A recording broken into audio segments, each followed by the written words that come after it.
Isang mapagpalang umaga po sa ating lahat. Muli ako si Nats Bashan and welcome to our daily devotion with Pastor Russell Ocampo. And today is April 21, 2026, and our topic is all about why prayer for wisdom. So our scripture for today is all about 1 Kings chapter 3 verse 5 NI version. At Gibeon, the Lord appeared to Solomon during the night in a dream, and God said, "Ask for whatever you want me to give you."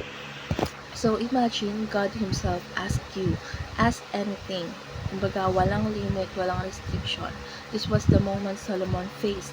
He could have asked for wealth, power, long life, or victory over enemies. But instead, he asked for wisdom, the ability to lead and discern what is right. At natuwang Diyos sa sagot niya. Why? Because Solomon did not ask for something selfish. He asked for something that aligned with God's heart.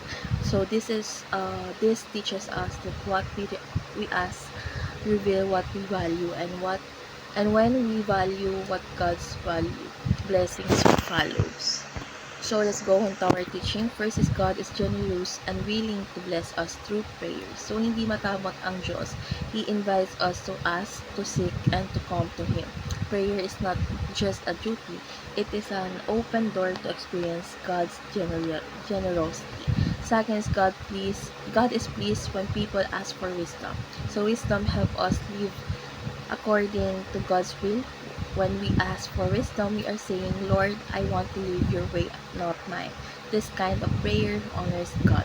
And last is God blesses wise people with many things they do not ask for.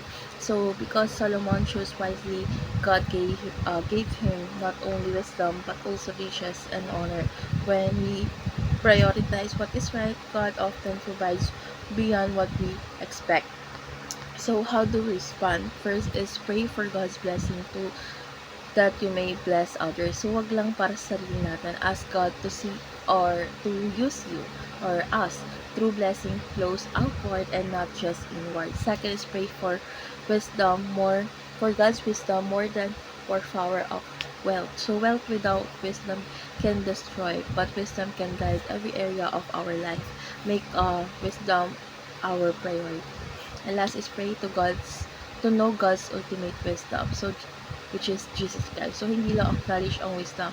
Ito ay relationship with Christ. The more you know Him, the wiser you become. And lastly is uh, discussion. What if God granted you one wish? What would you ask Him?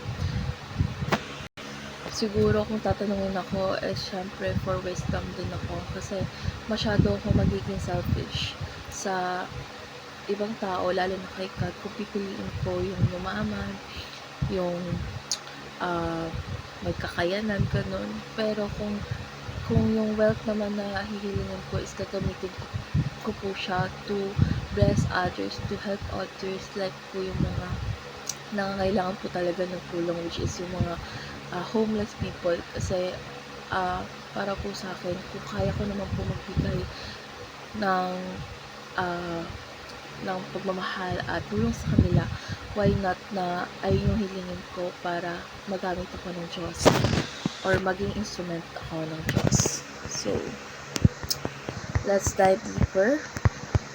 Why does the Bible said that Jesus is the wisdom of God? Because Jesus perfectly reveals po God's truth, character, and plan. In Him, we see true wisdom live out.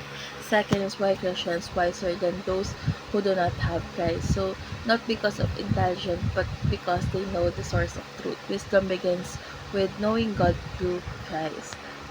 So let's pray. Lord God, thank you for inviting us to come to you in prayer. Teach us to ask for what truly matters.